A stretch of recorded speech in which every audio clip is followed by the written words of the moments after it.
আজকে চলে এসেছি দারুণ স্বাদের পালং শাকের একটি রেসিপি নিয়ে।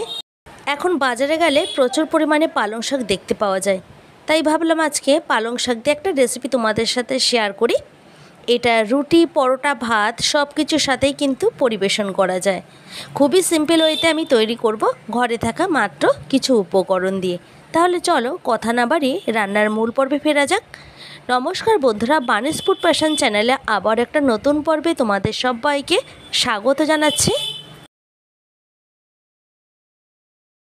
পালং শাকের এই রেসিপিটা করার জন্য আমি এখানে কড়াই বসিয়ে দিয়েছি। এবার কড়াইটাকে খুব ভালো মতো গরম করে নিয়ে দিয়ে দিলাম পরিমাণ মতো সাদা তেল।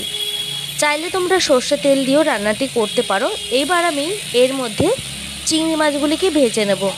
বেশ খানিকটা পরিমাণে চিংড়ি মাছ ফ্রিজে ছিল, তো ভাবলাম সেই চিংড়ি মাছ একটু যদি শাকের মধ্যে দেওয়া যায়, এর স্বাদটা সাধারণ থেকে অসাধারণ হয়ে উঠবে। এবার চিংড়ি মাছগুলিকে বেশি ভাজা দরকার নেই, তাহলে চিংড়ি মাছের যে টেস্ট সেটা নষ্ট হয়ে যাবে। তাই আমি এখানে 2 থেকে 3 মিনিট গ্যাসের ফ্লেমটাকে মিডিয়ামে রেখে ভেজে নেব। এখানে যেহেতু পালং শাক আমি একাটি নিয়েছি, তার জন্য আমি চিংড়ি মাছও অল্প করে ব্যবহার করলাম। চিংড়ি মাছগুলি দেখতেই পাচ্ছ হালকা করে আমি ভেজে নিয়ে এবার তুলে নিচ্ছি। এরপর যে তেলটা আছে সেই তেলের মধ্যেই ফোড়নে ব্যবহার করলাম 5 ফোড়ন। 5 ফোড়নটাকে 1 মিনিটের মতো ভেজে নেব। খুব সুন্দর এখান থেকে একটা গন্ধ বেরোচ্ছে। এরপর একটা শুকনো লঙ্কা মাঝখান থেকে ছিঁড়ে তেলের মধ্যে দিয়ে দিলাম। এখন লঙ্কাটাকেও 1 থেকে 2 মিনিটের মতো ভেজে নিয়ে এর মধ্যে আমি যে সবজিগুলিকে কেটে ধুয়ে রেখেছি সেই সবজিগুলিকে দিয়ে দিলাম। প্রথমে দিয়েছি বেগুন, এরপর দিয়ে দিলাম কুমড়ো। এখানে কুমড়োগুলিকে ডুমো ডুমো করে একটু বড় করে কেটে রেখেছি, আর বেগুনগুলিকেও দেখতে পেয়েছো একটু বড় টুকরো করে কেটে রেখেছি। এরপর আমি এর মধ্যে দিয়ে দিলাম পরিমাণ মতো নুন এবং জিরের গুঁড়ো। এরপর আমি এর মধ্যে দিয়ে দিলাম পরিমাণ মতো হলুদ গুঁড়ো। এখন এই উপকরণগুলিকে সবজির মধ্যে খুব ভালো করে মিশিয়ে কষিয়ে নিতে হবে। সবজি যদি ভালো করে কষানো হয় তবে কিন্তু পালং শাকটা খেতে ভীষণ ভালো লাগবে। কাঁচা থাকা অবস্থায় শাকটা দেওয়া যাবে না। এটা ভীষণই একটা হেলদি রেসিপি। সকালের ব্রেকফাস্টে বা দুপুরের লাঞ্চে এইভাবে কিন্তু তোমরা কিছুমাত্র চিংড়ি মাছ দিয়ে পালং শাকের রেসিপিটি সাধারণ থেকে অসাধারণ করে তুলতে পারো। এটা সকলেই আশা করি জানে, তবে আমি যেভাবে তৈরি করে থাকি আজকে তোমাদের সাথে সেটাই শেয়ার করলাম। পালং শাকের মধ্যে এমনিতেই আমরা জানি প্রচুর পরিমাণে জল থাকে, আর এইভাবে শাকের মধ্যে সবজিগুলিকে কষাতে কষাতে দেখতেই পাচ্ছ শাক থেকে অলরেডি অনেকটাই পরিমাণে জল বেরিয়েছে।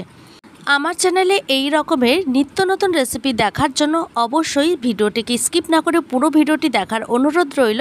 এখন একটা লিড চাপা দিয়ে রেখে দিচ্ছি।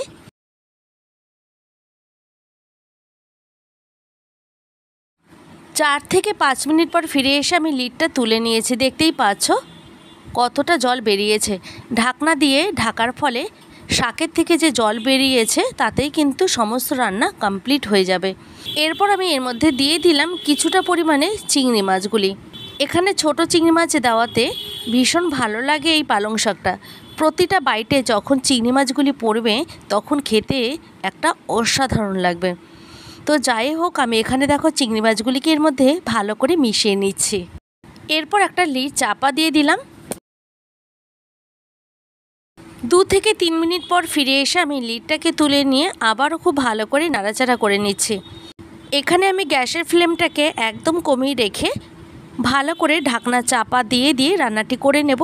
এতে সমস্ত সবজিগুলি খুব সুন্দর সেদ্ধ হয়ে যাবে। আচ্ছা, আমি একদম শেষে একটা কাঁচা লঙ্কা ব্যবহার করলাম। কাঁচা লঙ্কাটাকে মাঝখান থেকে ছিঁড়ে ব্যবহার করেছি। এটা ঝালের জন্যই ব্যবহার করলাম। কাঁচা লঙ্কার গন্ধটা এর মধ্যে মিশিয়ে গিয়ে একটা খুব সুন্দর ফ্লেভার এনে দেবে। শাকগুলিকে একটু মিষ্টি মিষ্টি ভাব আনার জন্য একদম শেষে কিছুটা চিনি ব্যবহার করেছি। তোমরা চাইলে চিনিটাকে স্কিপও করতে পারো। এখন ঢাকনা চাপা দিয়ে 2 থেকে 3 মিনিটের মতো রান্না করে নিলেই আমার শাকটা কিন্তু রেডি। এইদিকে দেখতেই পাচ্ছ হাই ফ্লেমে শাকটাকে রান্না করে দিলাম আরও প্রায় 1 মিনিটের মতো, কারণ গ্রেভি ছিল, সেই গ্রেভিটা তো ভালো লাগবে না, তাই শুকিয়ে নিলাম।